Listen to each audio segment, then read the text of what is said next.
Artigo 1358-e. Cada fração de tempo é indivisível. Parágrafo 1º.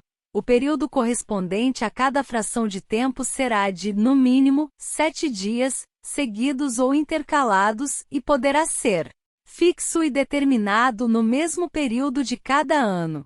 Flutuante, caso em que a determinação do período será realizada de forma periódica, mediante procedimento objetivo que respeite, em relação a todos os multiproprietários, o princípio da isonomia, devendo ser previamente divulgado, ou misto, combinando sistemas fixo e flutuante. Parágrafo 2º. Todos os multiproprietários terão direito a uma mesma quantidade mínima de dias seguidos durante o ano, podendo haver a aquisição de frações maiores que a mínima, com o correspondente direito ao uso por períodos também maiores. Seção 2. Da instituição da multipropriedade. Artigo 1358-f. Institui-se a multipropriedade por ato entre vivos ou testamento, registrado no competente cartório de registro de imóveis, devendo constar daquele ato a duração dos períodos correspondentes a cada fração de tempo. Artigo 1358 gramas. Além das cláusulas que os multiproprietários decidirem estipular, a Convenção de Condomínio em Multipropriedade determinará os poderes e deveres dos multiproprietários, especialmente em matéria de instalações, equipamentos e mobiliário do imóvel, de manutenção ordinária e extraordinária, de conservação e limpeza e de pagamento da contribuição condominial. O número máximo de pessoas que podem ocupar simultaneamente o imóvel no período correspondente a cada fração de tempo. As regras de acesso do administrador condominial ao imóvel para cumprimento do dever de manutenção, conservação e limpeza. A criação de fundo de reserva para reposição e manutenção dos equipamentos, instalações e mobiliário. O regime aplicável em caso de perda ou destruição parcial ou total do imóvel, inclusive para efeitos de participação no risco ou no valor do seguro, da indenização ou da parte restante. E as multas aplicáveis ao multiproprietário nas hipóteses de descumprimento de deveres. Artigo 1358 horas. O instrumento de instituição da multipropriedade, ou a Convenção de Condomínio em Multipropriedade, poderá estabelecer o limite máximo de frações de tempo no mesmo imóvel que poderão ser detidas pela mesma pessoa natural ou jurídica. Parágrafo único. Em caso de instituição da multipropriedade para posterior venda das frações de tempo a terceiros, o atendimento a eventual limite de frações de tempo por titular estabelecido no instrumento de instituição será obrigatório somente após a venda das frações. Seção 3. Dos direitos e das obrigações do multiproprietário. Artigo 1358-i. São direitos do multiproprietário, além daqueles previstos no instrumento de instituição e na Convenção de Condomínio em Multipropriedade. Usar e gozar, durante o período correspondente à sua fração de tempo, do imóvel e de suas instalações, equipamentos e mobiliário. Ceder a fração de tempo em locação ou comodato.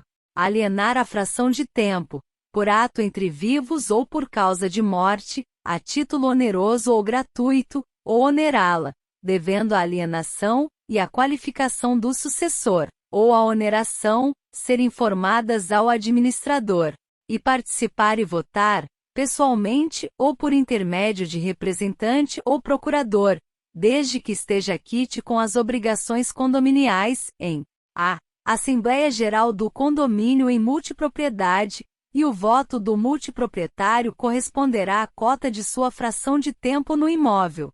b Assembleia Geral do Condomínio Edilício, quando for o caso, e o voto do multiproprietário corresponderá à cota de sua fração de tempo em relação à cota de poder político, atribuído à unidade autônoma na respectiva Convenção de Condomínio Edilício. Artigo 1358, j. São obrigações do multiproprietário, além daquelas previstas no instrumento de instituição e na convenção de condomínio em multipropriedade. Pagar a contribuição condominial do condomínio em multipropriedade, e quando for o caso, do condomínio edilício, ainda que renuncie ao uso e gozo, total ou parcial, do imóvel, das áreas comuns ou das respectivas instalações, equipamentos imobiliário. Responder por danos causados ao imóvel, às instalações, aos equipamentos e ao mobiliário por si, por qualquer de seus acompanhantes, convidados ou prepostos ou por pessoas por ele autorizadas. Comunicar imediatamente ao administrador os defeitos, avarias e vícios no imóvel dos quais tiver ciência durante a utilização. Não modificar, alterar ou substituir o mobiliário, os equipamentos e as instalações do imóvel. Manter o imóvel em estado de conservação e limpeza condizente com os fins a que se destina e com a natureza da respectiva construção. Usar o imóvel, bem como suas instalações, equipamentos e mobiliário, conforme seu destino e natureza. Usar o imóvel exclusivamente durante o período correspondente à sua fração de tempo. Desocupar o imóvel, impreterivelmente, até o dia e hora fixados no instrumento de instituição, ou na convenção de condomínio em multipropriedade, sob pena de multa diária, conforme convencionado no instrumento pertinente. E permitir a realização de obras ou reparos urgentes. Parágrafo 1º. Conforme previsão que deverá constar da respectiva convenção de condomínio em multipropriedade, o multiproprietário estará sujeito a multa, no caso de descumprimento de qualquer de seus deveres. Multa progressiva e perda temporária do direito de utilização do imóvel no período correspondente à sua fração de tempo, no caso de descumprimento reiterado de deveres. Parágrafo 2º. A responsabilidade pelas despesas referentes a reparos no imóvel, bem como suas instalações, equipamentos imobiliários será de todos os multiproprietários, quando decorrentes do uso normal e do desgaste natural do imóvel, e exclusivamente do multiproprietário responsável pelo uso anormal, sem prejuízo de multa, quando decorrentes de uso anormal do imóvel. Artigo 1358-K. Para os efeitos do disposto nesta seção, são equiparados aos multiproprietários os promitentes compradores e os cessionários de direitos relativos a cada fração de tempo. Seção 4. Da transferência da multipropriedade. Artigo 1358. L. A transferência do direito de multipropriedade e a sua produção de efeitos perante terceiros dar-se-ão na forma da lei civil, e não dependerão da anuência, ou cientificação dos demais multiproprietários. Parágrafo 1º. Não haverá direito de preferência na alienação de fração de tempo, salvo se estabelecido no instrumento de instituição, ou na convenção do condomínio, em multipropriedade, em favor dos demais multiproprietários, ou do instituidor do condomínio em multipropriedade. Parágrafo 2º. O adquirente será solidariamente responsável com o alienante pelas obrigações de que trata o parágrafo 5º do artigo 1358. J deste Código caso não obtenha a declaração de inexistência de débitos, referente à fração de tempo no momento de sua aquisição. Seção 5.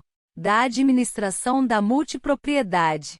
Artigo 1358. M.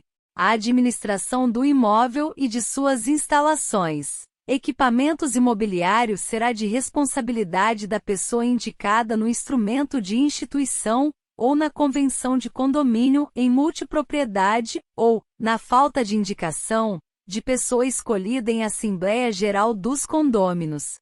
Parágrafo 1º. O administrador exercerá, além daquelas previstas no instrumento de instituição e na convenção de condomínio em multipropriedade, as seguintes atribuições: coordenação da utilização do imóvel pelos multiproprietários durante o período correspondente às suas respectivas frações de tempo, determinação, no caso dos sistemas flutuante ou misto, dos períodos concretos de uso e gozo exclusivos de cada multiproprietário em cada ano, manutenção, conservação e limpeza do imóvel, e troca ou substituição de instalações, equipamentos ou mobiliário, inclusive a. Determinar a necessidade da troca ou substituição. B. Providenciar os orçamentos necessários para a troca ou substituição. C. Submeter os orçamentos à aprovação pela maioria simples dos condôminos em assembleia. Elaboração do orçamento anual, com previsão das receitas e despesas. Cobrança das cotas de custeio de responsabilidade dos multiproprietários. Pagamento, por conta do condomínio edilício ou voluntário, com os fundos comuns arrecadados, de todas as despesas comuns. Parágrafo 2º. A Convenção de Condomínio em Multipropriedade poderá regrar de forma diversa a atribuição, prevista no inciso 4º do parágrafo 1º deste artigo. Artigo 1358, n. O instrumento de instituição poderá prever fração de tempo destinada à realização, no imóvel e em suas instalações, em seus equipamentos e em seu mobiliário, de reparos indispensáveis ao exercício normal do direito de multipropriedade. Parágrafo 1º. A fração de tempo de que trata o caput deste artigo poderá ser atribuída ao instituidor da multipropriedade, e aos multiproprietários, proporcionalmente às respectivas frações. Parágrafo 2º. Em caso de emergência, os reparos de que trata o caput deste artigo poderão ser feitos durante o período correspondente à fração de tempo de um dos multiproprietários. Seção 6. Disposições específicas relativas às unidades autônomas de condomínios edilícios. Artigo 1358. O condomínio edilício poderá adotar o regime de multipropriedade em parte ou na totalidade de suas unidades autônomas mediante previsão no instrumento de instituição, e deliberação da maioria absoluta dos condôminos. Parágrafo único. No caso previsto no inciso 1 do caput deste artigo, a iniciativa e a responsabilidade para a instituição do regime da multipropriedade serão atribuídas às mesmas pessoas e observarão os mesmos requisitos indicados nas alíneas A, B e C, e no parágrafo 1º do artigo 31 da Lei nº 4.591, de 16 de dezembro de 1964. Artigo 1358, p. Na hipótese do artigo 1358, a Convenção de Condomínio Edilício deve prever, além das matérias elencadas nos artigos 1332, 1334 e, se for o caso, 1358 gramas deste Código, a identificação das unidades sujeitas ao regime da multipropriedade, no caso de empreendimentos mistos. A indicação da duração das frações de tempo de cada unidade autônoma sujeita ao regime da multipropriedade. A forma de rateio, entre os multiproprietários de uma mesma unidade autônoma, das contribuições condominiais relativas à unidade, que, salvo se disciplinada de forma diversa no instrumento de instituição, ou na convenção de condomínio em multipropriedade, será proporcional à fração de tempo de cada multiproprietário. A especificação das despesas ordinárias, cujo custeio será obrigatório, independentemente do uso e gozo do imóvel e das áreas comuns. Os órgãos de administração da multipropriedade. A indicação, se for o caso, de que o empreendimento conta com sistema de administração de intercâmbio, na forma prevista no parágrafo 2º do artigo 23 da Lei nº 11.771, de 17 de setembro de 2008, seja do período de fruição da fração de tempo, seja do local de fruição, caso em que a responsabilidade e as obrigações da companhia de intercâmbio limitam-se ao contido na documentação de sua contratação, a competência para a imposição de sanções e o respectivo procedimento, especialmente nos casos de mora no cumprimento das obrigações de custeio, e nos casos de descumprimento da obrigação de desocupar o imóvel, até o dia e hora previstos.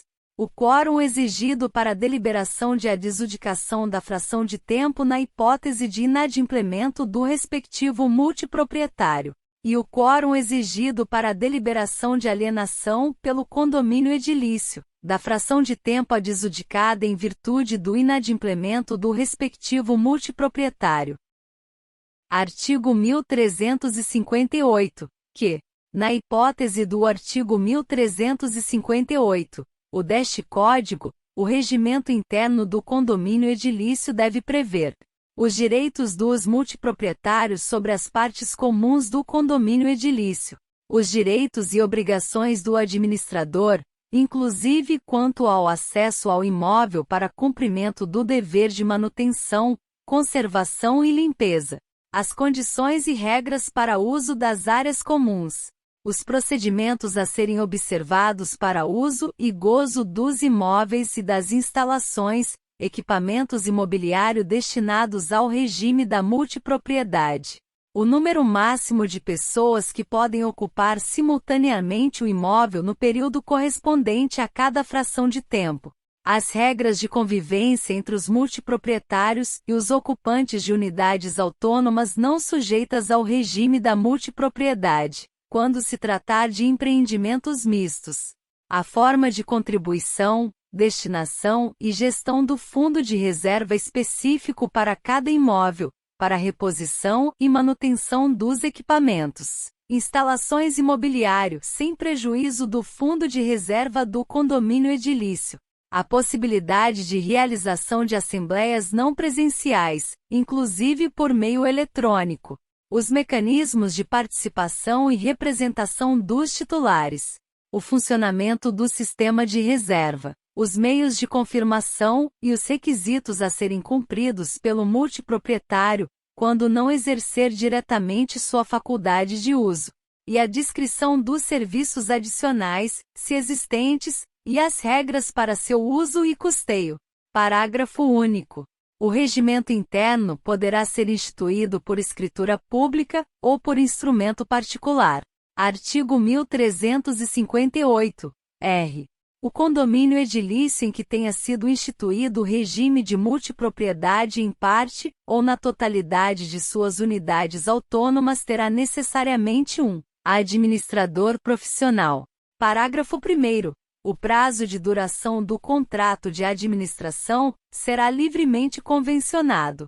Parágrafo 2º. O administrador do condomínio referido no caput deste artigo será também o administrador de todos os condomínios em multipropriedade de suas unidades autônomas. Parágrafo 3º. O administrador será mandatário legal de todos os multiproprietários, exclusivamente para a realização dos atos de gestão ordinária da multipropriedade, incluindo manutenção, conservação e limpeza do imóvel e de suas instalações, equipamentos imobiliário. Parágrafo 4º. O administrador poderá modificar o regimento interno, quanto aos aspectos estritamente operacionais da gestão da multipropriedade no condomínio edilício. Parágrafo 5º. O administrador pode ser ou não um prestador de serviços de hospedagem. Artigo 1358. S. Na hipótese de inadimplemento, por parte do multiproprietário, da obrigação de custeio das despesas ordinárias ou extraordinárias, é cabível, na forma da Lei Processual Civil, a adjudicação ao condomínio edilício da fração de tempo correspondente. Parágrafo único. Na hipótese de o imóvel objeto da multipropriedade ser parte integrante de empreendimento em que haja sistema de locação das frações de tempo no qual os titulares possam ou sejam obrigados a alocar suas frações de tempo exclusivamente por meio de uma administração única, repartindo entre si as receitas das locações independentemente da efetiva ocupação de cada unidade autônoma. Poderá a convenção do condomínio edilício regrar que em caso de inadimplência, o inadimplente fique proibido de utilizar o imóvel até a integral quitação da dívida. A fração de tempo do inadimplente passe a integrar o pool da administradora. a administradora do sistema de locação fique automaticamente munida de poderes e obrigada a, por conta e ordem do inadimplente, utilizar a integralidade dos valores líquidos a que o inadimplente tiver direito para amortizar suas dívidas condominiais, seja do condomínio edilício, seja do condomínio em multipropriedade, até sua integral quitação, devendo eventual saldo ser imediatamente repassado ao multiproprietário. Artigo 1358-T. O multiproprietário somente poderá renunciar de forma translativa a seu direito de multipropriedade em favor do condomínio edilício. Parágrafo único. A renúncia de que trata o caput deste artigo só é admitida se o multiproprietário estiver em dia com as contribuições condominiais, com os tributos imobiliários e, se houver, com o foro ou a taxa de ocupação. Artigo 1358-U. As convenções dos condomínios edilícios, os memoriais de loteamentos e os instrumentos de venda dos lotes em loteamentos urbanos poderão limitar ou impedir a instituição da multipropriedade nos respectivos imóveis. Vedação que somente poderá ser alterada no mínimo pela maioria absoluta dos condôminos. Capítulo 8. Da propriedade resolúvel. Artigo 1359. Resolvida a propriedade pelo implemento da condição, ou pelo advento do termo, entendem-se também resolvidos os direitos reais concedidos na sua pendência, e o proprietário, em cujo favor se opera a resolução, pode reivindicar a coisa do poder de quem a possua ou detenha. Artigo 1360. Se a propriedade se resolver por outra causa superveniente, o possuidor, que a tiver adquirido por título anterior à sua resolução, será considerado proprietário perfeito, restando a pessoa, em cujo benefício houve a resolução, ação contra aquele cuja propriedade se resolveu para haver a própria coisa ou o seu valor. Capítulo 9. Da propriedade fiduciária. Artigo 1361. Considera-se fiduciária a propriedade resolúvel de coisa móvel infungível que o devedor, com escopo de garantia, transfere ao credor. Parágrafo 1º.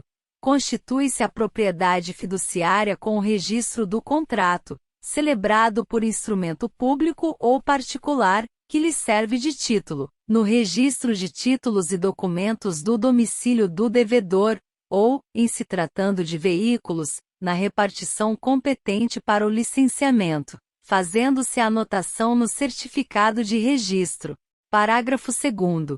Com a constituição da propriedade fiduciária, dá-se o desdobramento da posse, tornando-se o devedor possuidor direto da coisa. Parágrafo 3º. A propriedade superveniente, adquirida pelo devedor, torna eficaz, desde o arquivamento, a transferência da propriedade fiduciária. Artigo 1362. O contrato que serve de título à propriedade fiduciária conterá o total da dívida, ou sua estimativa, o prazo, ou a época do pagamento, a taxa de juros, se houver, e a descrição da coisa objeto da transferência, com os elementos indispensáveis à sua identificação. Artigo 1363. Antes de vencida a dívida, o devedor, às suas expensas e risco, pode usar a coisa segundo sua destinação, sendo obrigado, como depositário, a empregar na guarda da coisa a diligência exigida por sua natureza, e a entregá-la ao credor, se a dívida não for paga no vencimento. Artigo 1364. Vencida a dívida, e não paga, fica o credor obrigado a vender, judicial ou extrajudicialmente, a coisa a terceiros, a aplicar o preço no pagamento de seu crédito e das despesas de cobrança, e a entregar o saldo, se houver, ao devedor. Artigo 1365. É nula a cláusula que autoriza o proprietário fiduciário a ficar com a coisa alienada em garantia, se a dívida não for paga no vencimento. Parágrafo único. O devedor pode, com a anuência do credor, dar seu direito eventual à coisa em pagamento da dívida, após o vencimento desta. Artigo 1366.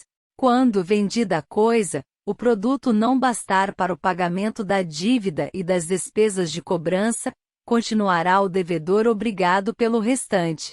Artigo 1367. A propriedade fiduciária em garantia de bens móveis ou imóveis sujeita-se às disposições do capítulo 1 do título 10 do livro 3 da parte especial deste Código e no que for específico, à legislação especial pertinente, não se equiparando para quaisquer efeitos a propriedade plena de que trata o artigo 1231. Artigo 1368. O terceiro, interessado ou não o que pagar a dívida, se subrogará de pleno direito no crédito e na propriedade fiduciária. Artigo 1368-A.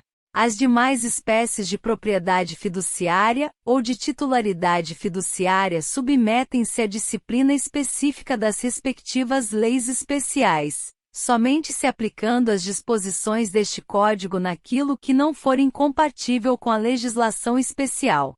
Artigo 1368-B.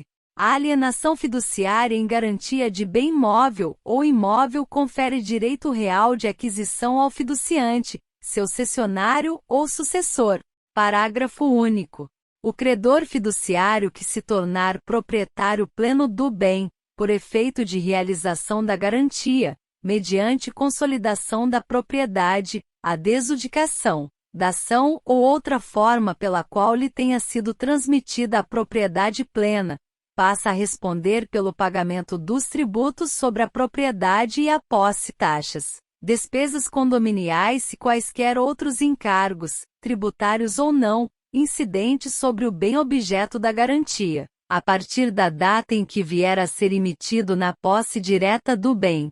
Capítulo 10. Do Fundo de Investimento. Artigo 1368-C.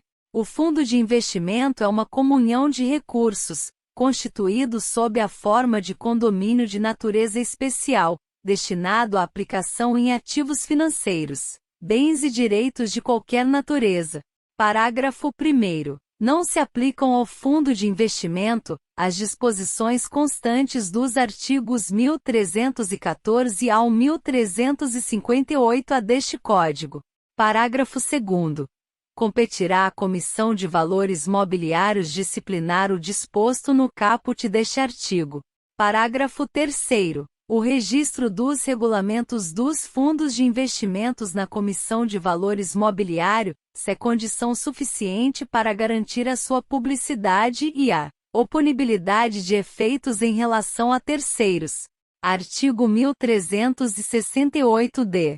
O regulamento do fundo de investimento poderá, observado o disposto na regulamentação a que se refere o parágrafo 2º do artigo 1368-C desta lei, estabelecer a limitação da responsabilidade de cada investidor ao valor de suas cotas, a limitação da responsabilidade, bem como parâmetros de sua aferição, dos prestadores de serviços do fundo de investimento, perante o condomínio e entre si, ao cumprimento dos deveres particulares de cada um, sem solidariedade, e classes de cotas com direitos e obrigações distintos, com possibilidade de constituir patrimônio segregado para cada classe. Parágrafo 1º. A adoção da responsabilidade limitada por fundo de investimento constituído sem a limitação de responsabilidade somente abrangerá fatos ocorridos após a respectiva mudança em seu regulamento.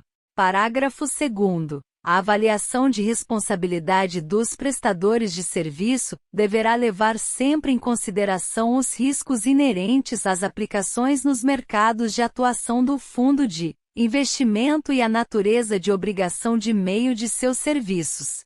Parágrafo 3º. O patrimônio segregado referido no inciso 3 do caput deste artigo só responderá por obrigações vinculadas à classe respectiva, nos termos do regulamento. Artigo 1368-E. Os fundos de investimento respondem diretamente pelas obrigações legais e contratuais por eles assumidas, e os prestadores de serviço não respondem por essas obrigações, mas respondem pelos prejuízos que causarem quando procederem com dolo ou má-fé. Parágrafo 1º. Se o fundo de investimento com limitação de responsabilidade não possuir patrimônio suficiente para responder por suas dívidas, aplicam-se as regras de insolvência previstas nos artigos 955 a 965 deste Código. Parágrafo 2º. A insolvência pode ser requerida judicialmente por credores, por deliberação própria dos cotistas do fundo de investimento, nos termos de seu regulamento, ou pela Comissão de Valores Mobiliários. Artigo 1368-F. O fundo de investimento constituído por lei específica e regulamentado pela Comissão de Valores Mobiliários deverá, no que couber, seguir as disposições deste capítulo. Título 4. Da superfície. Artigo 1369. O proprietário pode conceder a outrem o direito de construir ou de plantar em seu terreno, por tempo determinado, mediante escritura pública devidamente registrada no cartório de registro de imóveis.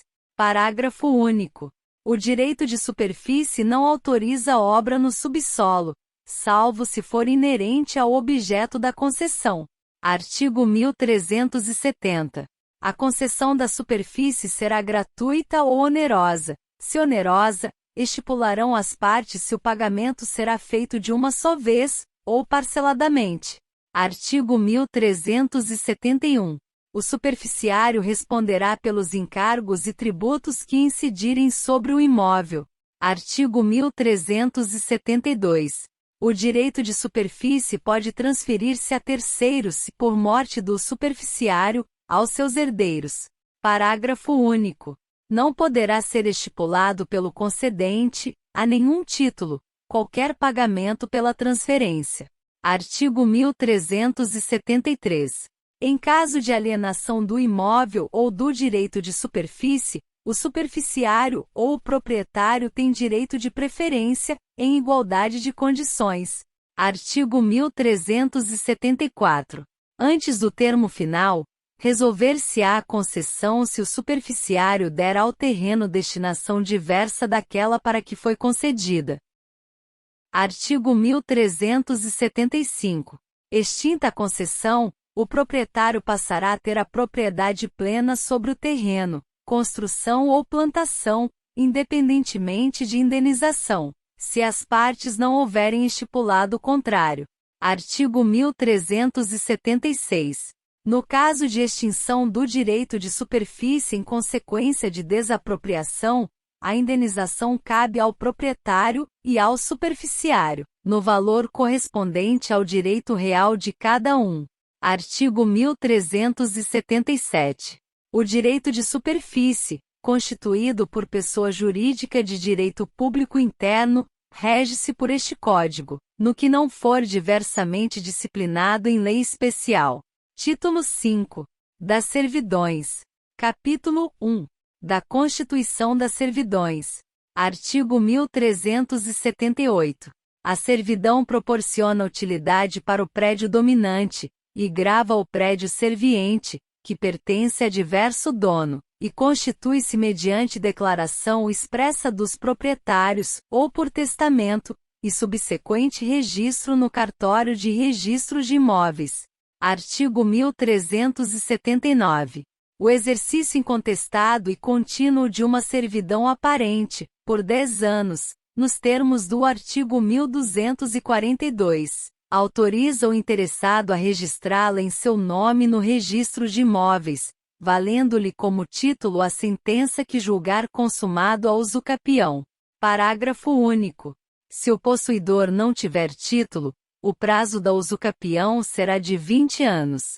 Capítulo 2. Do exercício das servidões. Artigo 1380.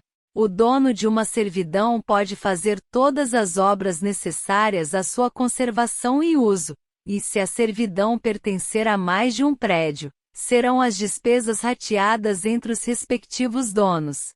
Artigo 1381. As obras a que se refere o artigo antecedente devem ser feitas pelo dono do prédio dominante, se o contrário não dispuser expressamente o título. Artigo 1382. Quando a obrigação incumbir ao dono do prédio serviente, este poderá exonerar-se, abandonando, total ou parcialmente, a propriedade ao dono do dominante. Parágrafo único. Se o proprietário do prédio dominante se recusar a receber a propriedade do serviente, ou parte dela, caber-lhe-á custear as obras. Artigo 1383. O dono do prédio serviente não poderá embaraçar de modo algum o exercício legítimo da servidão. Artigo 1384. A servidão pode ser removida, de um local para outro, pelo dono do prédio serviente e à sua custa, se em nada diminuir as vantagens do prédio dominante, ou pelo dono deste e à sua custa, se houver considerável incremento da utilidade, e não prejudicar o prédio serviente. Artigo 1385. Restringir-se-á o exercício da servidão às necessidades do prédio dominante, evitando-se, quanto possível, agravar o encargo ao prédio serviente. Parágrafo 1º.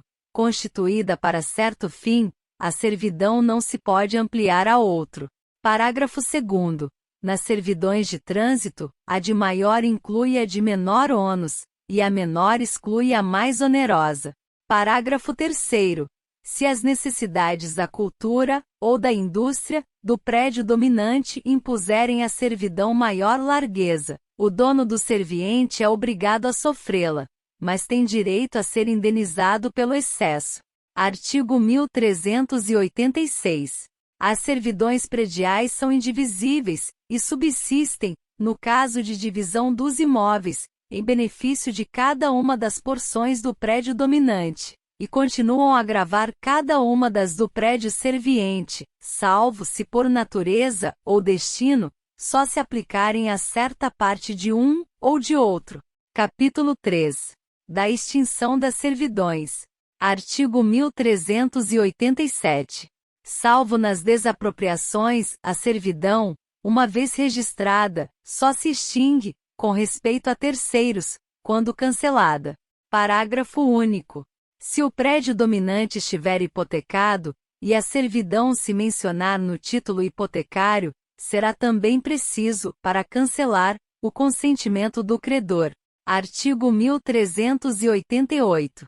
O dono do prédio serviente tem direito, pelos meios judiciais, ao cancelamento do registro, embora o dono do prédio dominante lhe impugne, quando o titular houver renunciado à sua servidão. Quando tiver cessado para o prédio dominante, a utilidade ou a comodidade que determinou a constituição da servidão. E quando o dono do prédio serviente resgatar a servidão. Artigo 1389. Também se extingue a servidão, ficando ao dono do prédio serviente a faculdade de fazê-la cancelar, mediante a prova da extinção, pela reunião dos dois prédios no domínio da mesma pessoa, pela supressão das respectivas obras por efeito de contrato, ou de outro título expresso, e pelo não uso durante 10 anos contínuos. Título 6. Do usufruto. Capítulo 1. Disposições gerais. Artigo 1390. O usufruto pode recair em um ou mais bens, móveis ou imóveis, em um patrimônio inteiro, ou parte deste, abrangendo-lhe, no todo ou em parte, os frutos e utilidades. Artigo 1391. O usufruto de imóveis, quando não resulte de usucapião, constituir-se-á mediante registro no cartório de registro de imóveis. Artigo 1392. Salvo disposição em contrário, o usufruto estende-se aos acessórios da coisa e seus acrescidos. Parágrafo 1º. Se, entre os acessórios e os acrescidos, houver coisas consumíveis, terá o usufrutuário o dever de restituir, fim do usufruto, as que ainda houver e das outras, o equivalente em gênero, qualidade e quantidade, ou, não sendo possível, o seu valor, estimado ao tempo da restituição. Parágrafo 2º. Se há no prédio em que recaiu o usufruto florestas ou os recursos minerais a que se refere o artigo 1230, devem o dono e o usufrutuário prefixar-lhe a extensão do gozo e a maneira de exploração. Parágrafo 3º. Se o usufruto recair sobre universalidade ou cota-parte de bens, o usufrutuário tem direito à parte do tesouro achado por outrem, e ao preço pago pelo vizinho do prédio usufruído, para obter meação em parede, cerca, muro, vala ou valado. Artigo 1393. Não se pode transferir o usufruto por alienação, mas o seu exercício pode ceder-se por título gratuito ou oneroso. Capítulo 2. Dos direitos do usufrutuário. Artigo 1394. O usufrutuário tem direito à posse, uso, administração e percepção dos frutos. Artigo 1395. Quando o usufruto recair em títulos de crédito, o usufrutuário tem direito a perceber os frutos e a cobrar as respectivas dívidas. Parágrafo único. Cobradas as dívidas, o usufrutuário aplicará, de imediato, a importância em títulos da mesma natureza, ou em títulos da dívida pública federal, com cláusula de atualização monetária, segundo índices oficiais regularmente estabelecidos. Artigo 1396. Salvo direito adquirido por outrem, o usufrutuário faz seus usufrutos naturais, pendentes ao começar o usufruto, sem encargo de pagar as despesas de produção. Parágrafo único. Os frutos naturais, pendentes ao tempo em que cessa o usufruto, pertencem ao dono, também sem compensação das despesas. Artigo 1397. As crias dos animais pertencem ao usufrutuário, deduzidas quantas bastem para inteirar as cabeças de gado existentes ao começar o usufruto. Artigo 1398. Os frutos civis vencidos na data inicial do usufruto, pertencem ao proprietário, e ao usufrutuário os vencidos na data em que cessa o usufruto.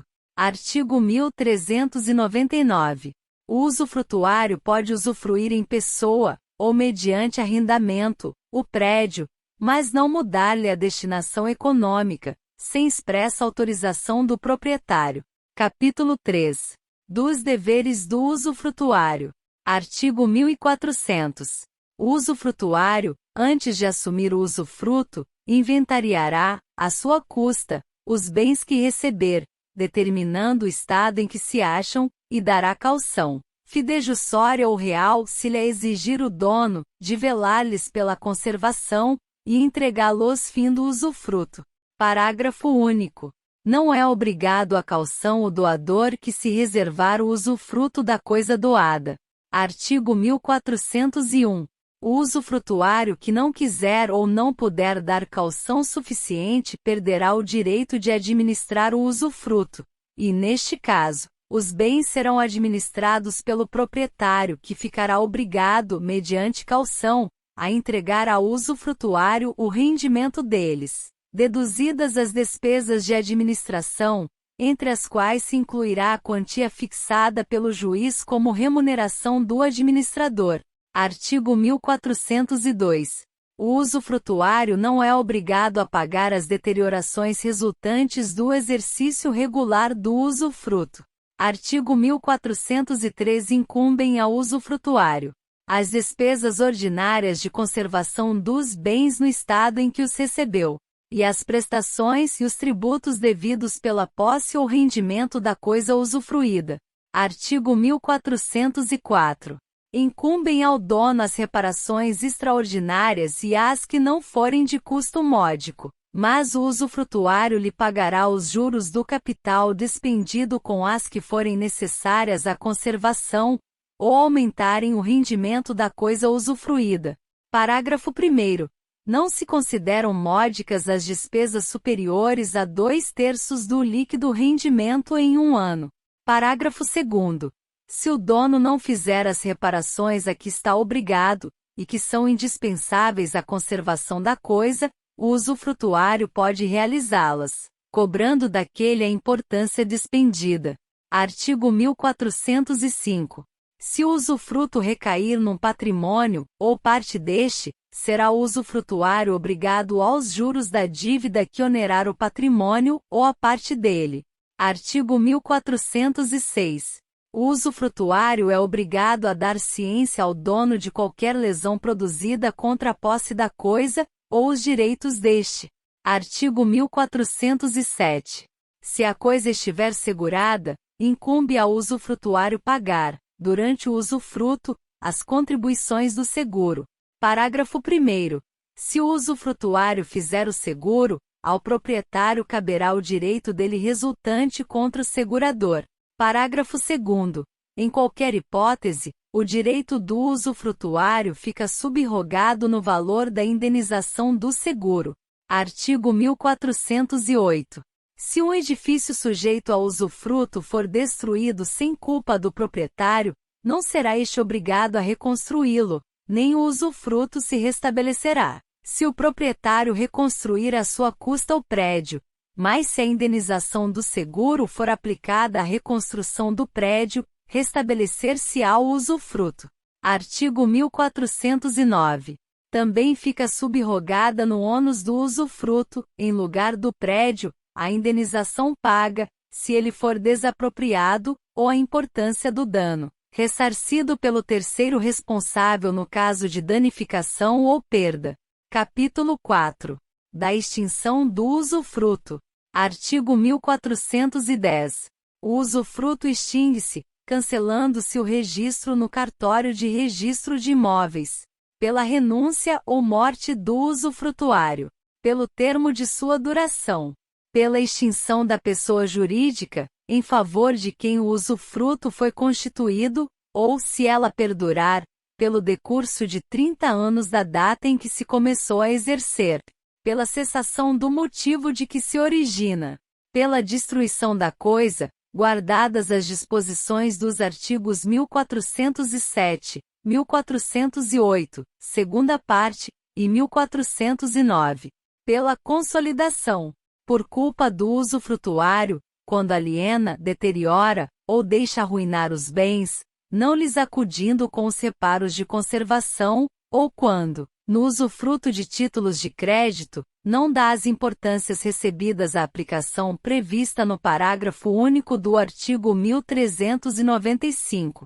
e pelo não uso ou não fruição da coisa em que o usufruto recair, artigos 1390 e 1399. Artigo 1411.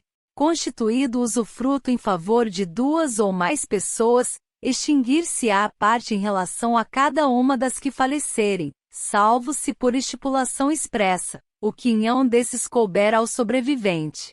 Título 7. Do uso. Artigo 1412.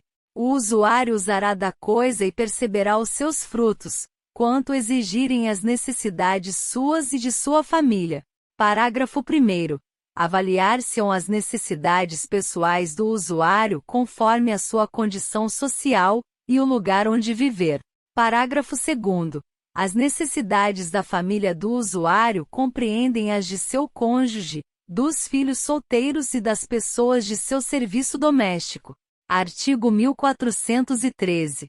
São aplicáveis ao uso, no que não for contrário à sua natureza, as disposições relativas ao usufruto. Título 8. Da habitação. Artigo 1414.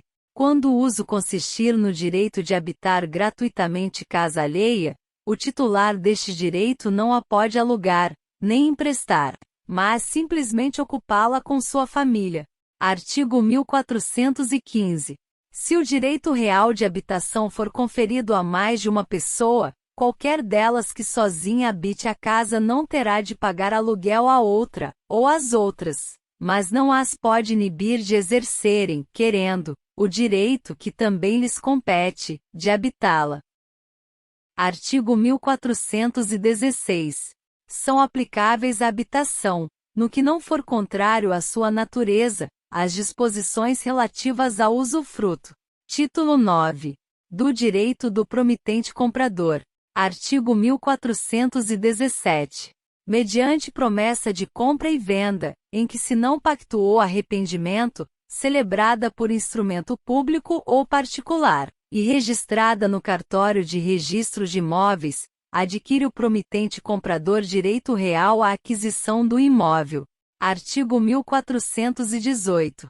O promitente comprador, titular de direito real, pode exigir do promitente vendedor, ou de terceiros, a quem os direitos deste forem cedidos, a outorga da escritura definitiva de compra e venda, conforme o disposto no instrumento preliminar, e se houver recusa, requerer ao juiz a adjudicação do imóvel.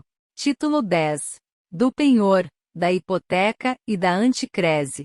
Capítulo 1. Disposições gerais. Artigo 1419. Nas dívidas garantidas por penhor, anticrese ou hipoteca, o bem dado em garantia fica sujeito, por vínculo real, ao cumprimento da obrigação. Artigo 1420. Só aquele que pode alienar poderá empenhar, hipotecar ou dar em anticrese. Só os bens que se podem alienar poderão ser dados em penhor, anticrese ou hipoteca. Parágrafo 1º. A propriedade superveniente torna eficaz, desde o registro, as garantias reais estabelecidas por quem não era dono. Parágrafo 2º. A coisa comum a dois ou mais proprietários não pode ser dada em garantia real, na sua totalidade sem o consentimento de todos, mas cada um pode individualmente dar em garantia real a parte que tiver. Artigo 1421. O pagamento de uma ou mais prestações da dívida, não importa a exoneração correspondente da garantia, ainda que esta compreenda vários bens, salvo disposição expressa no título ou na quitação. Artigo 1422. O credor hipotecário e o pignoratício têm o direito de excutir a coisa hipotecada ou empenhada, e preferir no pagamento, a outros credores, observada, quanto à hipoteca, a prioridade no registro. Parágrafo único. Excetuam-se da regra estabelecida neste artigo as dívidas que, em virtude de outras leis, devam ser pagas principalmente a quaisquer outros créditos. Artigo 1423. O credor anticrético tem direito a reter em seu poder o bem, enquanto a dívida não for paga. Extingue-se esse direito decorridos 15 anos da data de sua constituição. Artigo 1424. Os contratos de penhor, anticrese ou hipoteca declararão, sob pena de não terem eficácia, o valor do crédito, sua estimação, ou valor máximo, o prazo fixado para pagamento, a taxa dos juros, se houver, e o bem dado em garantia com as suas especificações. Artigo 1425. A dívida considera-se vencida, se deteriorando-se, ou depreciando-se o bem dado em segurança, desfalcar a garantia, e o devedor, intimado, não a reforçar ou substituir. Se o devedor cair em insolvência ou falir. Se as prestações não forem pontualmente pagas, toda vez que deste modo se achar estipulado o pagamento. Neste caso, o recebimento posterior da prestação atrasada importa a renúncia do credor ao seu direito de execução imediata. Se perecer o bem dado em garantia, e não for substituído, e se desapropriar o bem dado em garantia, hipótese na qual se depositará a parte do preço que for necessária para o pagamento integral do credor. Parágrafo 1º. Nos casos de perecimento da coisa dada em garantia, esta se subrogará na indenização do seguro, ou no ressarcimento do dano, em benefício do credor, a quem assistirá sobre ela preferência até seu completo reembolso. Parágrafo 2º. Nos casos dos incisos 4 e 5, só se vencerá a hipoteca antes do prazo estipulado, se o perecimento, ou a desapropriação recair sobre o bem dado em garantia, e esta não abranger outras, subsistindo, no caso contrário, a dívida reduzida, com a respectiva garantia sobre os demais bens, não desapropriados ou destruídos. Artigo 1426. Nas hipóteses do artigo anterior, de vencimento antecipado da dívida, não se compreendem os juros correspondentes ao tempo ainda não decorrido. Artigo 1427. Salvo cláusula expressa, o terceiro que presta garantia real por dívida alheia não fica obrigado a substituí-la ou reforçá-la, quando, sem culpa sua, se perca, deteriore ou desvalorize. Artigo 1428.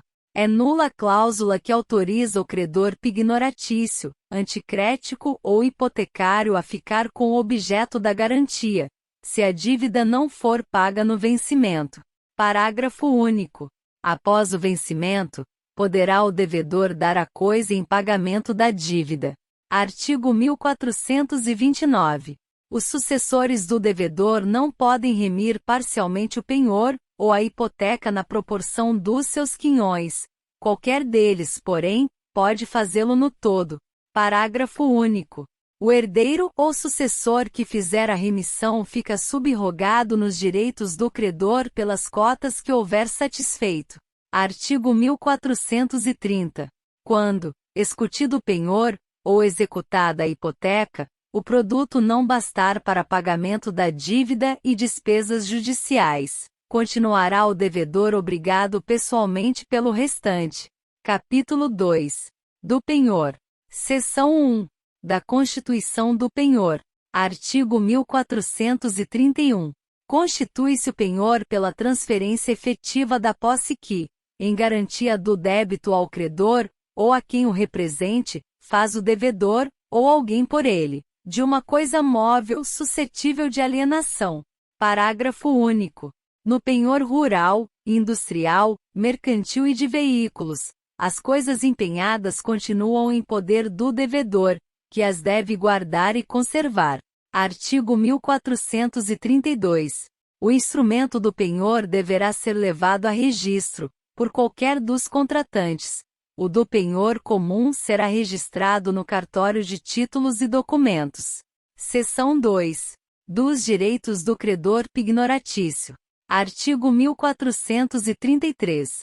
O credor pignoratício tem direito à posse da coisa empenhada, a retenção dela, até que o indenizem das despesas devidamente justificadas que tiver feito, não sendo ocasionadas por culpa sua, ao ressarcimento do prejuízo que houver sofrido por vício da coisa empenhada, a promover a execução judicial, ou a venda amigável, se lhe permitir expressamente o contrato, ou lhe autorizar o devedor mediante procuração, a apropriar-se dos frutos da coisa empenhada que se encontra em seu poder, e a promover a venda antecipada, mediante prévia autorização judicial, sempre que haja receio fundado de que a coisa empenhada se perca ou deteriore, devendo o preço ser depositado.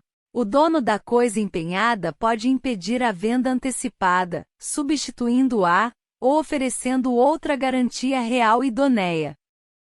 Artigo 1434. O credor não pode ser constrangido a devolver a coisa empenhada, ou uma parte dela, antes de ser integralmente pago, podendo o juiz, a requerimento do proprietário, determinar que seja vendida apenas uma das coisas, ou parte da coisa empenhada, suficiente para o pagamento do credor. Seção 3. Das obrigações do credor pignoratício. Artigo 1435. O credor pignoratício é obrigado à custódia da coisa, como depositário, e a ressarcir ao dono a perda ou deterioração de que for culpado, podendo ser compensada na dívida, até a concorrente quantia, a importância da responsabilidade, a defesa da posse da coisa empenhada e a dar ciência, ao dono dela, das circunstâncias que tornarem necessário o exercício de ação possessória, a imputar o valor dos frutos, de que se apropriar. Artigo 1433, inciso 5, nas despesas de guarda e conservação, nos juros e no capital da obrigação garantida sucessivamente, a restituí-la com os respectivos frutos e accessões, uma vez paga a dívida, e a entregar o que sobeje do preço, quando a dívida for paga, no caso do inciso 4 do artigo 1433. Seção 4. Da extinção do penhor. Artigo 1436. Extingue-se o penhor, extinguindo-se a obrigação, perecendo a coisa, renunciando o credor, confundindo-se na mesma pessoa as qualidades de credor e de dono da coisa, e dando-se à desudicação judicial, a remissão ou a venda da coisa empenhada, feita pelo credor ou por ele autorizada. Parágrafo 1º. Presume-se a renúncia do credor quando consentir na venda particular do penhor sem reserva de preço, quando restituir a sua posse ao devedor, ou quando anuir a sua substituição por outra garantia. Parágrafo 2º. Operando-se a confusão tão somente quanto a parte da dívida pignoratícia, subsistirá inteiro o penhor quanto ao resto. Artigo 1437. Produz efeitos a extinção do penhor, depois de averbado o cancelamento do registro, à vista da respectiva prova. Seção 5. Do penhor rural. Subseção 1. Disposições gerais. Artigo 1438. Constitui-se o penhor rural mediante instrumento público ou particular, registrado no cartório de registro de imóveis da circunscrição em que estiverem situadas as coisas empenhadas. Parágrafo único. Prometendo pagar em dinheiro a dívida, que garante com penhor rural, o devedor poderá emitir, em favor do credor, cédula rural pignoratícia, na forma determinada em lei especial.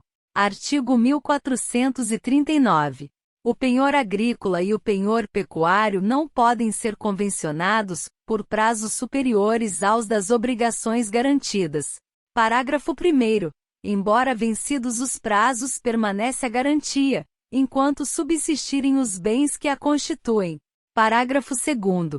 A prorrogação deve ser averbada à margem do registro respectivo, mediante requerimento do credor e do devedor. Artigo 1440. Se o prédio estiver hipotecado, o penhor rural poderá constituir-se independentemente da anuência do credor hipotecário, mas não lhe prejudica o direito de preferência, nem restringe a extensão da hipoteca, ao ser executada. Artigo 1441. Tem o credor direito a verificar o estado das coisas empenhadas, inspecionando-as onde se acharem, por si ou por pessoa que credenciar. Subseção 2. Do penhor agrícola. Artigo 1442. Podem ser objeto de penhor máquinas e instrumentos de agricultura, colheitas pendentes, ou em via de formação, frutos acondicionados ou armazenados, lenha cortada e carvão vegetal, e animais do serviço ordinário de estabelecimento agrícola. Artigo 1443. O penhor agrícola que recair sobre colheita pendente, ou em via de formação, abrange a imediatamente seguinte, no caso de frustrar-se, ou ser insuficiente a que se deu em garantia. Parágrafo único. Se o credor não financiar a nova safra, poderá o devedor constituir com outra em novo penhor, em quantia máxima equivalente à do primeiro. O segundo penhor terá preferência sobre o primeiro, abrangendo este apenas o excesso apurado na colheita seguinte. Subseção 3. Do penhor pecuário. Artigo 1444. Podem ser objeto de penhor os animais que integram a atividade pastoril, agrícola ou de laticínios.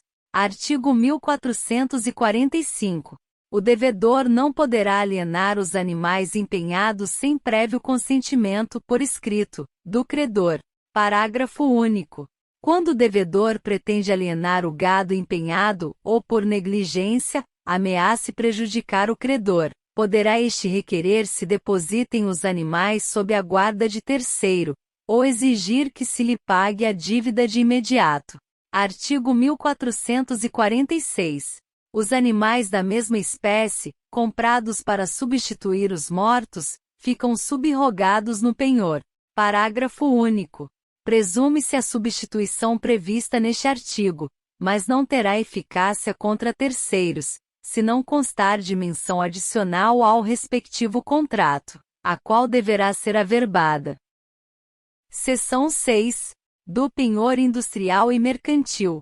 Artigo 1447. Podem ser objeto de penhor máquinas, aparelhos, materiais, instrumentos, instalados e em funcionamento, com os acessórios ou sem eles, animais, utilizados na indústria, sal e bens destinados à exploração das salinas, produtos de suinocultura, animais destinados à industrialização de carnes e derivados, matéria-primas e produtos industrializados. Parágrafo único. Regula-se pelas disposições relativas aos armazéns gerais o penhor das mercadorias neles depositadas. Artigo 1448. Constitui-se o penhor industrial, ou mercantil, mediante instrumento público ou particular, registrado no cartório de registro de imóveis da circunscrição, onde estiverem situadas as coisas empenhadas. Parágrafo único. Prometendo pagar em dinheiro a dívida, que garante com penhor industrial ou mercantil, o devedor poderá emitir, em favor do credor, cédula do respectivo crédito, na forma e para os fins que a lei especial determinar. Artigo 1449. O devedor não pode, sem o consentimento por escrito do credor, alterar as coisas empenhadas ou mudar-lhes a situação, nem delas dispor. O devedor que, anuindo o credor, alienar as coisas empenhadas, deverá repor outros bens da mesma natureza, que ficarão subrogados no penhor. Artigo 1450. Tem o credor direito a verificar o estado das coisas empenhadas, inspecionando-as onde se acharem, por si ou por pessoa que credenciar. Seção 7. Do penhor de direitos e títulos de crédito. Artigo 1451. Podem ser objeto de penhor direitos, suscetíveis de cessão, sobre coisas móveis. Artigo 1452. Constitui-se o penhor de direito mediante instrumento público ou particular, registrado no Registro de Títulos e Documentos. Parágrafo único. O titular de direito empenhado deverá entregar ao credor pignoratício os documentos comprobatórios desse direito, salvo se tiver interesse legítimo em conservá-los. Artigo 1453. O penhor de crédito não tem eficácia senão quando notificado ao devedor. Por notificado tem-se o devedor que, em instrumento público ou particular, declarar-se ciente da existência do penhor. Artigo 1454. O credor pignoratício deve praticar os atos necessários à conservação e defesa do direito empenhado, e cobrar os juros e mais prestações acessórias compreendidas na garantia. Artigo 1455. Deverá o credor pignoratício cobrar o crédito empenhado, assim que se torne exigível. Se este consistir numa prestação pecuniária, depositará a importância recebida, de acordo com o devedor pignoratício, ou onde o juiz determinar.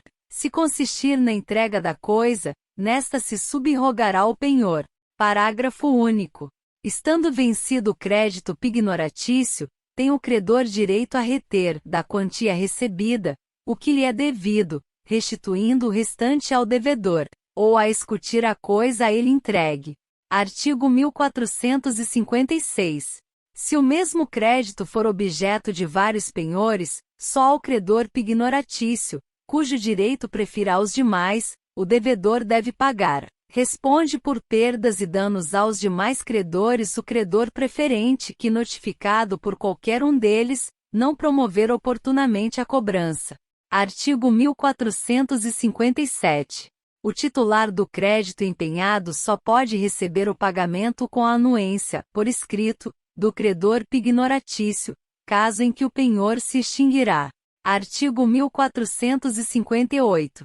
O penhor, que recair sobre título de crédito, constitui-se mediante instrumento público ou particular ou endosso pignoratício, com a tradição do título ao credor, regendo-se pelas disposições gerais deste título, e no que couber, pela presente seção. Artigo 1459. Ao credor, em penhor de título de crédito, compete o direito de conservar a posse do título e recuperá-la de quem quer que o detenha, usar dos meios judiciais convenientes para assegurar os seus direitos, e os do credor do título empenhado, fazer intimar ao devedor do título que não pague ao seu credor, enquanto durar o penhor, e receber a importância consubstanciada no título, e os respectivos juros, se exigíveis, restituindo o título ao devedor, quando este solver a obrigação. Artigo 1460. O devedor do título empenhado que receber a intimação prevista no inciso 3 do artigo antecedente, ou se der por ciente do penhor, não poderá pagar ao seu credor. Se o fizer, responderá solidariamente por este, por perdas e danos, perante o credor pignoratício. Parágrafo único. Se o credor der quitação ao devedor do título empenhado, deverá saldar imediatamente a dívida, em cuja garantia se constituiu o penhor. Seção 8. Do penhor de veículos. Artigo 1461. Podem ser objeto de penhor os veículos empregados em qualquer espécie de transporte ou condução. Artigo 1462. Constitui-se o penhor, a que se refere o artigo antecedente, mediante instrumento público ou particular, registrado no cartório de títulos e documentos do domicílio do devedor, e anotado no certificado de propriedade. Parágrafo único. Prometendo pagar em dinheiro a dívida garantida com o penhor, poderá o devedor emitir cédula de crédito, na forma e para os fins que a lei especial determinar. Artigo 1463. Revogado. Artigo 1464. Tem o credor direito a verificar o estado do veículo empenhado, inspecionando onde se achar, por si ou por pessoa que credenciar. Artigo 1465. A alienação, ou a mudança, do veículo empenhado sem prévia comunicação ao credor, importa no vencimento antecipado do crédito pignoratício. Artigo 1466. O penhor de veículos só se pode convencionar pelo prazo máximo de 2 anos, prorrogável até o limite de igual tempo, averbada a prorrogação à margem do registro respectivo. Seção 9. Do penhor legal. Artigo 1467. São credores pignoratícios, independentemente de convenção, os hospedeiros, ou fornecedores de pousada ou alimento, sobre as bagagens móveis, joias ou dinheiro que os seus consumidores ou fregueses tiverem consigo nas respectivas casas ou estabelecimentos, pelas despesas ou consumo que aí tiverem feito, e o dono do prédio rústico ou urbano, sobre os bens móveis que o rendeiro ou inquilino tiver guarnecendo o mesmo prédio, pelos aluguéis ou rendas. Artigo 1468. A conta das dívidas enumeradas no inciso 1 do artigo antecedente, será extraída conforme a tabela impressa, prévia, e ostensivamente exposta na casa, dos preços de hospedagem, da pensão, ou dos gêneros fornecidos, sob pena de nulidade do penhor. Artigo 1469. Em cada um dos casos do artigo 1467, o credor poderá tomar em garantia um ou mais objetos até o valor da dívida. Artigo 1470. Os credores, compreendidos no artigo 1467, podem fazer efetivo o penhor, antes de recorrerem à autoridade judiciária, sempre que haja perigo na demora, dando aos devedores comprovante dos bens de que se apossarem. Artigo 1471.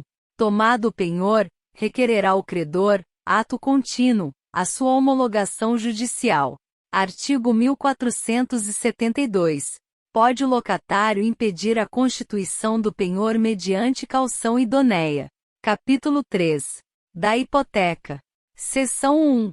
Disposições gerais. Artigo 1473.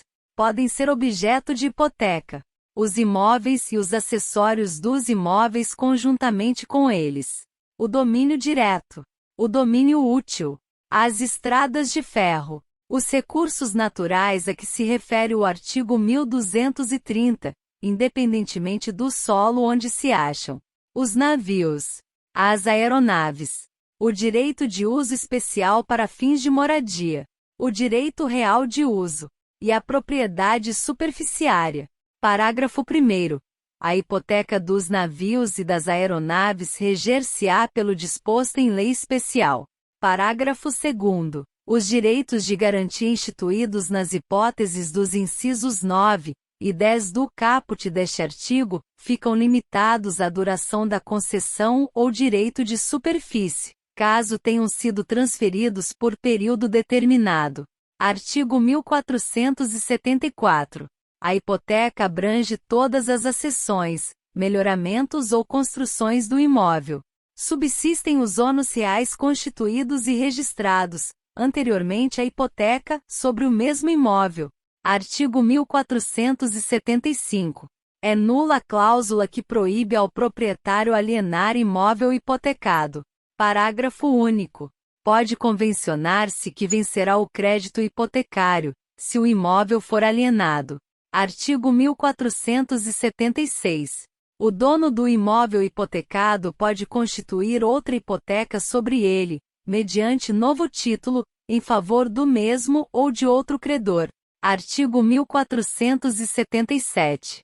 Salvo o caso de insolvência do devedor, o credor da segunda hipoteca, embora vencida, não poderá executar o imóvel antes de vencida a primeira.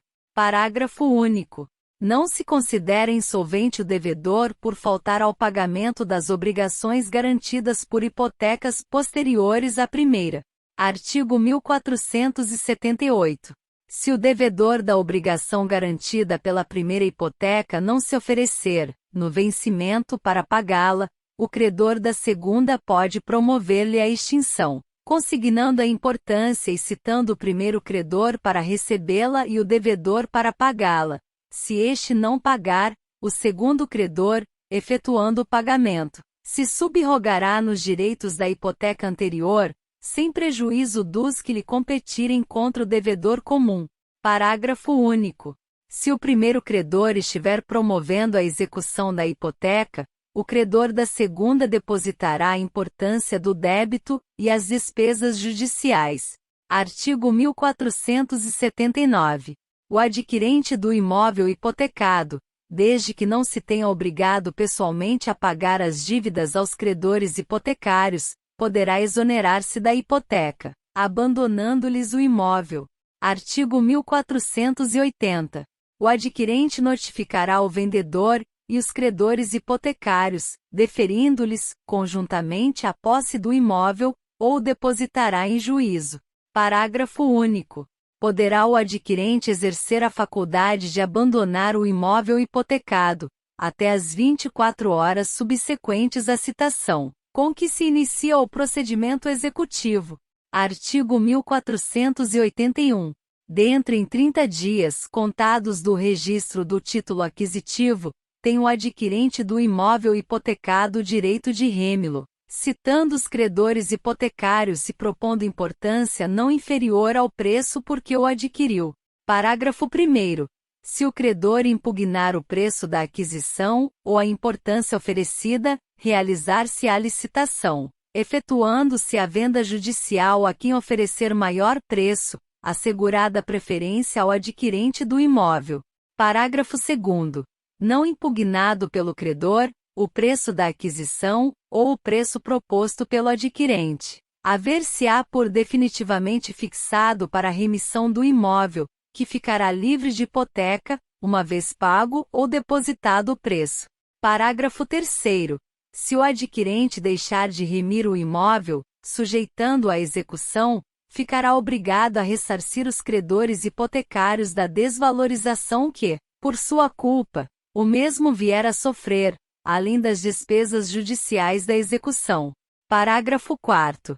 Disporá de ação regressiva contra o vendedor ou adquirente, que ficar privado do imóvel em consequência de licitação ou penhora, o que pagar a hipoteca, o que, por causa de adjudicação ou licitação, desembolsar com o pagamento da hipoteca importância excedente à da compra, e o que suportar custas e despesas judiciais. Artigo 1482. Revogado. Artigo 1483. Revogado. Artigo 1484. É lícito aos interessados fazer constar das escrituras o valor entre si ajustado dos imóveis hipotecados, o qual, devidamente atualizado, será a base para as arrematações, adjudicações e remissões, dispensada a avaliação. Artigo 1485. Mediante simples averbação, requerida por ambas as partes, poderá prorrogar-se a hipoteca, até 30 anos da data do contrato. Desde que perfaça esse prazo, só poderá subsistir o contrato de hipoteca reconstituindo-se por novo título e novo registro, e nesse caso, lhe será mantida a precedência que então lhe competir. Artigo 1486. Podem o credor e o devedor, no ato constitutivo da hipoteca, autorizar a emissão da correspondente cédula hipotecária, na forma e para os fins previstos em lei especial. Artigo 1487. A hipoteca pode ser constituída para a garantia de dívida futura ou condicionada, desde que determinado o valor máximo do crédito a ser garantido. Parágrafo 1º. Nos casos deste artigo, a execução da hipoteca dependerá de prévia e expressa concordância do devedor quanto à verificação da condição, ou ao montante da dívida. Parágrafo 2º. Havendo divergência entre o credor e o devedor, caberá àquele fazer prova de seu crédito. Reconhecido este, o devedor responderá, inclusive, por perdas e danos, em razão da superveniente desvalorização do imóvel. Artigo 1488.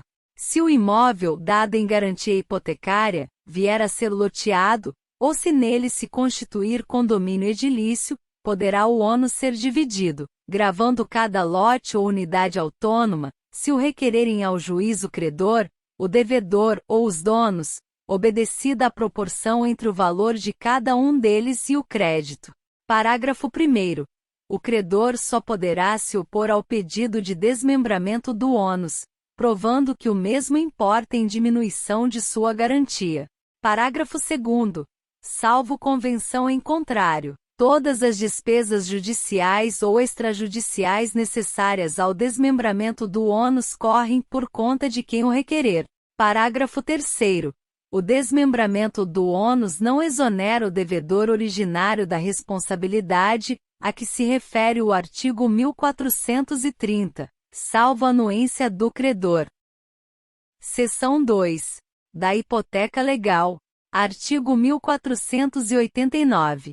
A lei confere hipoteca às pessoas de direito público interno, artigo 41, sobre os imóveis pertencentes aos encarregados da cobrança, guarda ou administração dos respectivos fundos e rendas, aos filhos, sobre os imóveis do pai ou da mãe que passar a outras núpcias, antes de fazer o inventário do casal anterior, ao ofendido, ou aos seus herdeiros, sobre os imóveis do delinquente, para satisfação do dano causado pelo delito e pagamento das despesas judiciais, ao coerdeiro, para garantia do seu quinhão, ou torna da partilha, sobre o imóvel adjudicado ao herdeiro reponente, e ao credor sobre o imóvel arrematado, para garantia do pagamento do restante do preço da arrematação.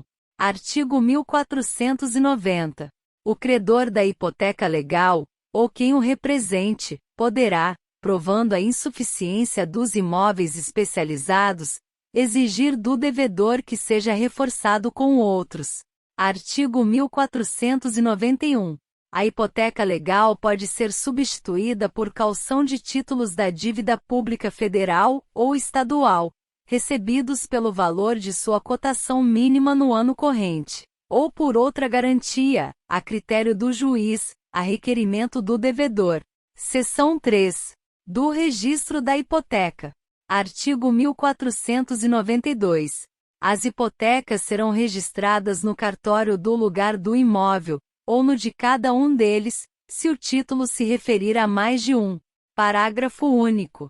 Compete aos interessados, exibido o título, requerer o registro da hipoteca. Artigo 1493. Os registros e averbações seguirão a ordem em que forem requeridas, verificando-se ela pela da sua numeração sucessiva no protocolo. Parágrafo único. O número de ordem determina a prioridade, e esta a preferência entre as hipotecas. Artigo 1494. Revogado. Artigo 1495. Quando se apresentar ao oficial do registro título de hipoteca que mencione a constituição de anterior, não registrada, sobrestará ele na inscrição da nova, depois de a prenotar, até 30 dias, aguardando que o interessado escreva a precedente. Esgotado o prazo, sem que se requeira a inscrição desta, a hipoteca ulterior será registrada e obterá preferência. Artigo 1496. Se tiver dúvida sobre a legalidade do registro requerido, o oficial fará, ainda assim, a prenotação do pedido. Se a dúvida, dentre 90 dias, for julgada improcedente, o registro efetuar-se-á com o mesmo número que teria na data da prenotação. No caso contrário, cancelada esta, receberá o registro o número correspondente à data em que se tornar a requerer. Artigo 1497. As hipotecas legais, de qualquer natureza, deverão ser registradas e especializadas. Parágrafo 1º. O registro e a especialização das hipotecas legais incumbem a quem está obrigado a prestar a garantia, mas os interessados podem promover a inscrição delas, ou solicitar ao Ministério Público que o faça. Parágrafo 2º. As pessoas, às quais incumbir o registro e a especialização das hipotecas legais, estão sujeitas a perdas e danos pela omissão. Artigo 1498. Vale o registro da hipoteca, enquanto a obrigação perdurar, mas a especialização, em completando 20 anos, deve ser renovada. Seção 4. Da extinção da hipoteca. Artigo 1499. A hipoteca extingue-se pela extinção da obrigação principal, pelo perecimento da coisa, pela resolução da propriedade, pela renúncia do credor, pela remissão, pela arrematação ou adjudicação. Artigo 1500. Extingue-se ainda a hipoteca com averbação, no registro de imóveis, do cancelamento do registro, à vista da respectiva prova. Artigo 1501. Não extinguirá a hipoteca devidamente registrada, a arrematação ou a adjudicação, sem que tenham sido notificados judicialmente os respectivos credores hipotecários, que não forem de qualquer modo partes na execução. Seção 5. Da hipoteca de vias férreas. Artigo 1502. As hipotecas sobre as estradas de ferro serão registradas no município da estação inicial da respectiva linha. Artigo 1503. Os credores hipotecários não podem embaraçar a exploração da linha, nem contrariar as modificações que a administração deliberar, no leito da estrada, em suas dependências ou no seu material. Artigo 1504. A hipoteca será circunscrita à linha, ou às linhas especificadas na escritura, e ao respectivo material de exploração, no estado em que ao tempo da execução estiverem. Mas os credores hipotecários poderão opor-se à venda da estrada, à de suas linhas, de seus ramais ou de parte considerável do material de exploração, bem como a fusão com outra empresa, sempre que com isso a garantia do débito enfraquecer. Artigo 1505. Na execução das hipotecas será intimado o representante da União, ou do Estado, para, dentro em 15 dias, remir a estrada de ferro hipotecada, pagando o preço da arrematação ou da adjudicação. Capítulo 1-V. Da Anticrese. Artigo 1506. Pode o devedor ou outrem por ele, com a entrega do imóvel ao credor, ceder-lhe o direito de perceber, em compensação da dívida, os frutos e rendimentos. Parágrafo 1º. É permitido estipular que os frutos e rendimentos do imóvel sejam percebidos pelo credor à conta de juros, mas se o seu valor ultrapassar a taxa máxima permitida em lei para as operações financeiras, o remanescente será imputado ao capital. Parágrafo 2º.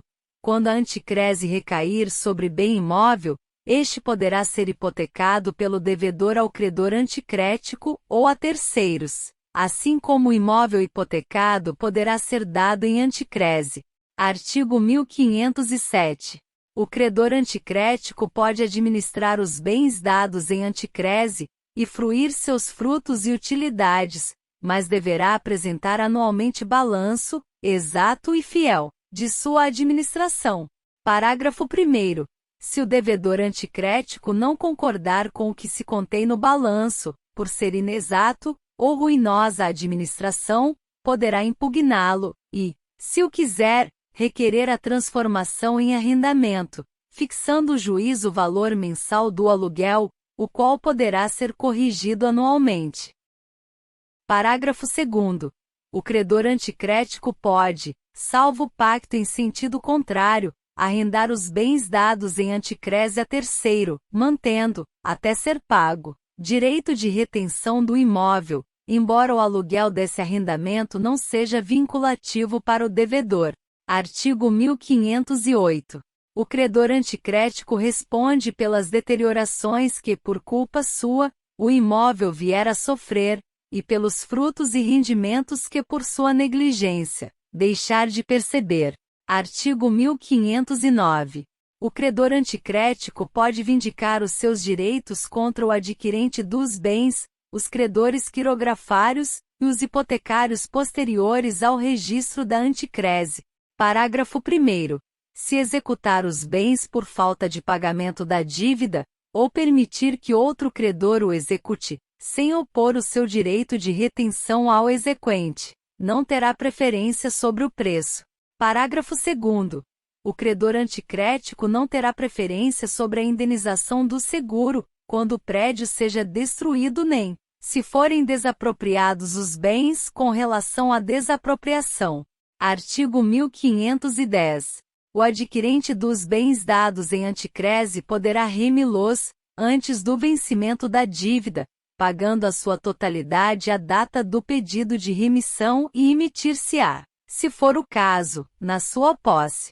Título 11. Da laje. Artigo 1510-A. O proprietário de uma construção base poderá ceder a superfície superior ou inferior de sua construção a fim de que o titular da laje mantenha unidade distinta daquela originalmente construída sobre o solo. Parágrafo 1º. O direito real de laje contempla o espaço aéreo ou subsolo de terrenos públicos ou privados, tomados em projeção vertical, como unidade imobiliária autônoma, não contemplando as demais áreas edificadas ou não pertencentes ao proprietário da construção base. Parágrafo 2º. O titular do direito real de laje responderá pelos encargos e tributos que incidirem sobre a sua unidade. Parágrafo 3º. Os titulares da laje, unidade imobiliária autônoma constituída em matrícula própria, poderão dela usar, gozar e dispor. Parágrafo 4º. A instituição do direito real de laje não implica a atribuição de fração ideal de terreno ao titular da laje, ou a participação proporcional em áreas já edificadas. Parágrafo 5º. Os municípios e o Distrito Federal poderão dispor sobre posturas edilícias e urbanísticas associadas ao direito real de laje. Parágrafo 6º.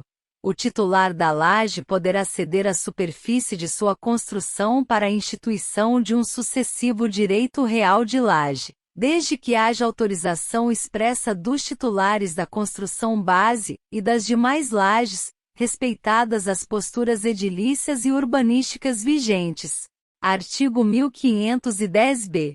É expressamente vedado ao titular da laje prejudicar com obras novas ou com falta de reparação à segurança, a linha arquitetônica ou o arranjo estético do edifício, observadas as posturas previstas em legislação local. Artigo 1510-C. Sem prejuízo, no que couber, das normas aplicáveis aos condomínios edilícios, para fins do direito real de laje, as despesas necessárias à conservação e fruição das partes, que sirvam a todo o edifício, e ao pagamento de serviços de interesse comum, serão partilhadas entre o proprietário da construção base e o titular da laje, na proporção que venha a ser estipulada em contrato. Parágrafo 1º. São partes que servem a todo o edifício. Os alicerces, colunas, pilares, paredes mestras e todas as partes restantes que constituam a estrutura do prédio. O telhado ou os terraços de cobertura, ainda que destinados ao uso exclusivo do titular da laje.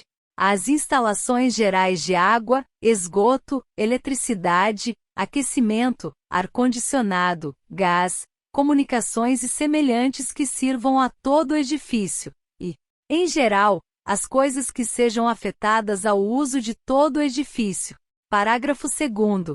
É assegurado, em qualquer caso, o direito de qualquer interessado em promover reparações urgentes na construção, na forma do parágrafo único do artigo 249 deste Código.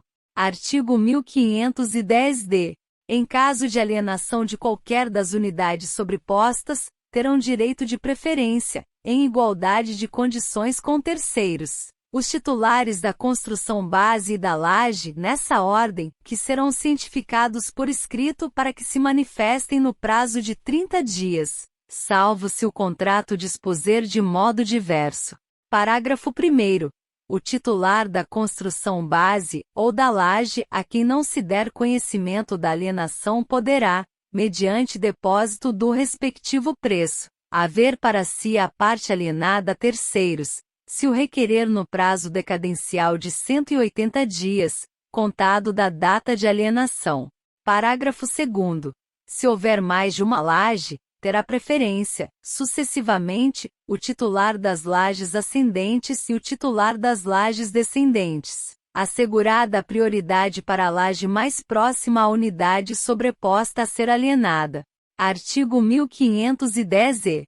A ruína da construção base implica a extinção do direito real de laje, salvo se este tiver sido instituído sobre o subsolo, e se a construção base for reconstruída no prazo de 5 anos. Parágrafo único. O disposto neste artigo não afasta o direito à eventual reparação civil contra o culpado pela ruína. Livro 4. Do Direito de Família. Título 1. Do Direito Pessoal. Subtítulo 1.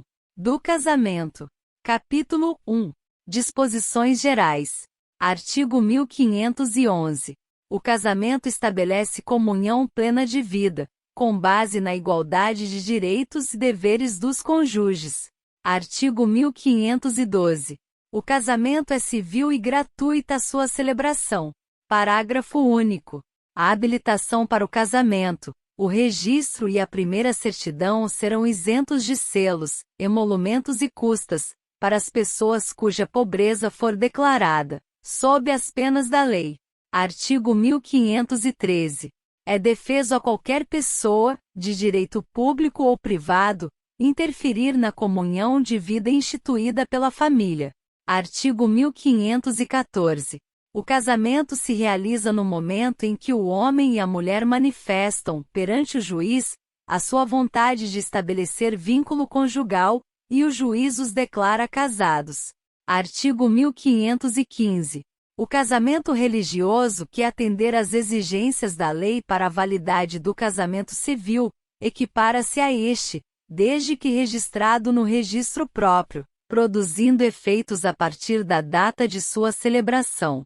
Artigo 1516. O registro do casamento religioso submete-se aos mesmos requisitos exigidos para o casamento civil. Parágrafo 1º. O registro civil do casamento religioso deverá ser promovido dentro de 90 dias de sua realização, mediante comunicação do celebrante ao ofício competente, ou por iniciativa de qualquer interessado, desde que haja sido homologada previamente a habilitação regulada neste Código. Após o referido prazo, o registro dependerá de nova habilitação. Parágrafo 2º. O casamento religioso celebrado sem as formalidades exigidas neste Código terá efeito se vice, a requerimento do casal, for registrado, a qualquer tempo, no Registro Civil, mediante prévia habilitação perante a autoridade competente observado o prazo do artigo 1532. Parágrafo 3º.